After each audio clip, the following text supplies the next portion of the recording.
মদতের প্রধান কাণ্ডারি হচ্ছে মুখ্যমন্ত্রী মমতা ব্যানার্জি। আর সেই দলের চামচাগিরি যারা করছে তাদের আমরা কোনোদিন ক্ষমা করব না। বাংলাদেশ থেকে এসে যারা আজকের তারিখে ওই তৃণমূল কংগ্রেসটা করছে, আমি মনে করি তাদের গায়ে হিন্দুর রক্ত থাকতে পারে না। তারা ওই সময় যারা রেপ হয়েছিল, ধর্ষণ হয়েছিল, সেই রেপ আর ধর্ষণের ফসল হিসেবে এখানে এখনো সেই ছোট কিছু চাওয়া পাওয়া লোভ করে খাওয়ার জন্য এই দলটি করছে। লজ্জা করা উচিত যারা সিএর বিরোধিতা করছে, যারা এসআইআর এর বিরোধিতা করছে। এত বছর স্বাধীন হওয়ার পরেও একটি সরকারও বাংলাদেশ থেকে আসা উদ্বাস্ত শরণার্থী মানুষদের পাশে দাঁড়ায়নি, তাদের নাগরিকত্ব দেওয়ার কথা বলেনি। চুরি করে এসে রয়েছেন আপনারা, চুরি করে এই দালালদের কাছ থেকে টাকা পয়সা দিয়ে ভোটার কার্ড, আধার কার্ড বানাচ্ছে। আর মুখ্যমন্ত্রী মমতা ব্যানার্জি আর তার চামচাগুলো বলছে ভোটার কার্ড, আধার কার্ড আছে, আবার কিসের নাগরিক, ওরা তো নাগরিক।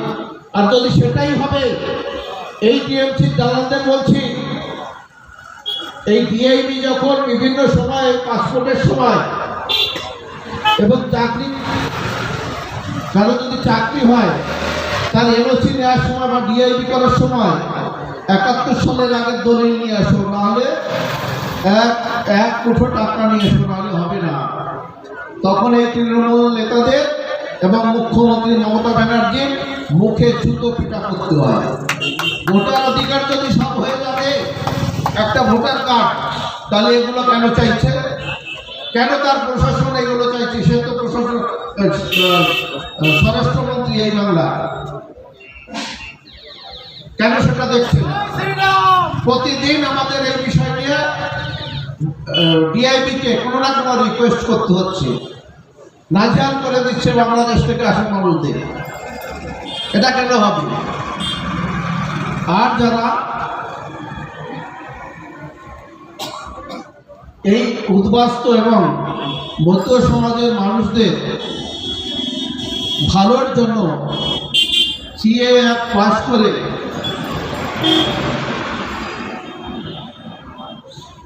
নাগরিকত্ব দেওয়ার কাজ করছে, তাদের বিরুদ্ধে বিভিন্ন কুরুচিকর মন্তব্য, কাগজ আমরা দেখাবো না, সিএ আমরা মানি না, এই তৃণমূল কংগ্রেস, সিপিএম এবং কংগ্রেস তিনটি দলই বিরোধিতা করেছে। লজ্জা করা উচিত। মুখ্যমন্ত্রী মমতা ব্যানার্জি এর মধ্যে এসেছিল চাঁদপাড়ায়। সেই চাঁদপাড়ায় কি দেখলাম আমরা? একটা স্কুলের পরীক্ষা চলছিল, পরীক্ষা ডেট করেছিল, সেই ডেট পিছিয়ে দেওয়া হয়েছে 2 দিন।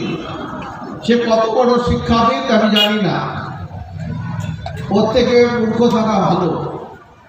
তোমার মিছিল যদি 200 মিটার আগের থেকে নিতে, তাতে কি ক্ষতি হতো? একটা পরীক্ষা কিভাবে এইভাবে পিছিয়ে দেওয়া যায় আমার জানা নেই। এখানে কোনো আপাতকালীন ঘটনা ঘটেছে যে তোমার জন্য একটা স্কুলের পরীক্ষা বন্ধ করতে হবে? যে বাংলায় 8,500-এর বেশি স্কুল বন্ধ হয়েছে এই বিগত 2 বছরের মধ্যে, সেই বাংলায় 5,600 কোটি টাকা মাদ্রাসা শিক্ষার জন্য বরাদ্দ করা হয়। এরকম মুখ্যমন্ত্রী থাকলে বাংলার শিক্ষা ব্যবস্থা কোথায় যাবে আপনারা একবার ভেবে দেখবেন। যে বাংলায় শিক্ষক বিক্রি হয়, সেই বাংলার শিক্ষা ব্যবস্থা কি হতে পারে আপনারা একবার ভেবে দেখবেন।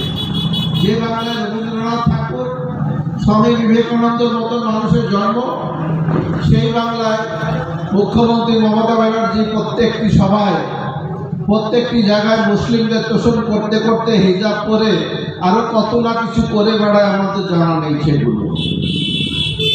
তবে সেই দুধের গায়েরাও কিন্তু এবার খেপে গিয়েছে।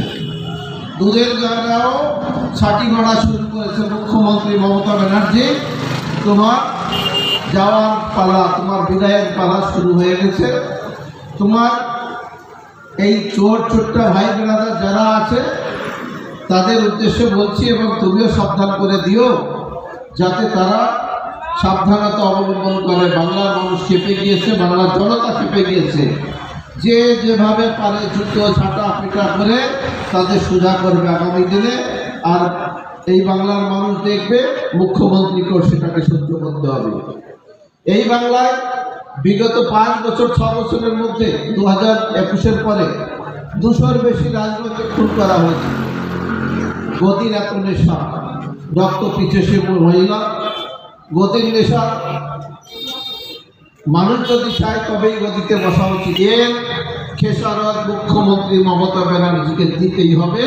মুখ্যমন্ত্রী মমতা ব্যানার্জি, তোমাকে এর জন্য জেলখানায় আজীবন তার প্রস্তাব দিতে হবে আগামী দিনে। ভারতীয় জনতা পার্টি সেটা করবে, সময়ের অপেক্ষা। আমরা দেখেছি ইউপিতে, আমরা দেখেছি আসামে, আমরা দেখেছি বিহারে অনেক বড় বড় তাবড় নেতা, সে লালু প্রসাদ যাদবের মতো মানুষও জেলখানায় গিয়েছে, কেজরিওয়ালও জেলখানায় গিয়েছে। আর ইউপিতে বোল্ডজার লাগিয়ে সব মাফিয়ারা খতম, শেষ। আসামও সেটা করেছে। এই বাংলায়ও আমরা দায়িত্ব নিয়ে বলে যাচ্ছি, আমরা করে দেখাবো সেটা। যারা যারা মাফিয়ারা চালিয়েছে তাদের মাফিয়া রাজগিরি শেষ করবো, আর দায়িত্ব নিয়ে বলে যাচ্ছি।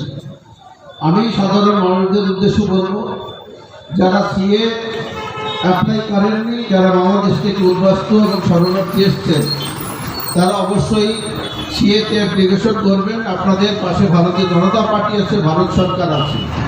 এই চোর গুন্ডা বদমাইশদের কোনো কথায় কান দেবেন না। আপনারা সিএতে অ্যাপ্লিকেশন করলে আপনারা অবশ্যই নাগরিকত্ব পাবেন। আর নাগরিকত্ব পেলে আপনাদের ভোটার অধিকার অবশ্যই থাকবে। আর যারা 2002-এর ম্যাপিংয়ে নাম থাকবে, যে কোনোভাবে সেটা হতে পারে, সেটা যদি থাকে তারা কিছুদিন পরে করলে অসুবিধা নেই, কিন্তু যাদের থাকে না তারা অবশ্যই যেন সিএ অ্যাপ্লিকেশনটা করে। সিএ সার্টিফিকেট পেলে সুপ্রিম কোর্ট ইতিমধ্যে রায় দিয়েছে, তারা অবশ্যই ভোটার অধিকারও পাবে। এবং আমি আপনাদের উদ্দেশ্যে আরও কয়েকটি কথা বলবো।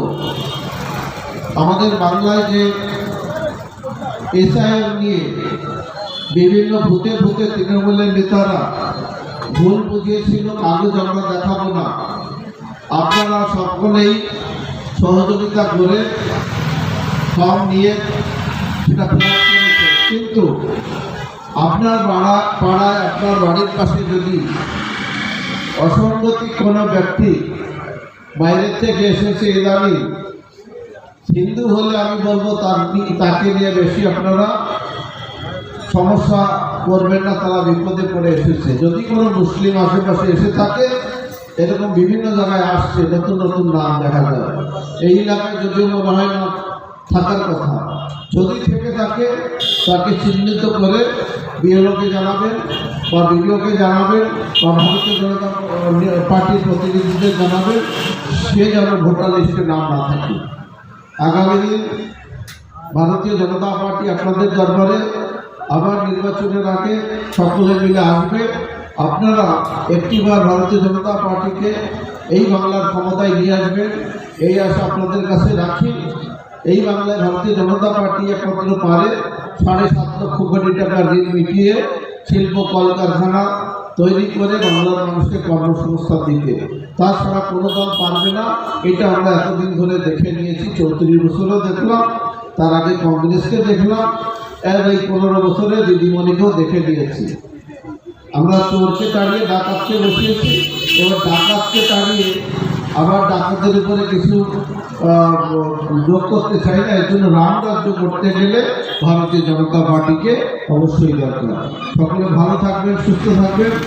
আর তৃণমূল এবং প্রশাসনের কোনো দালালদের ভয় আপনারা পাবেন না।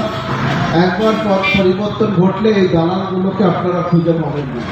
এই দালালগুলো যারা ভয় ভীতি দেখাচ্ছে, তারা আপনার ভয় পালাবে।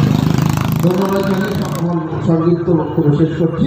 জয় হিন্দ, বন্দে মাতরম, ভারত মাতা কি জয়। ধন্যবাদ।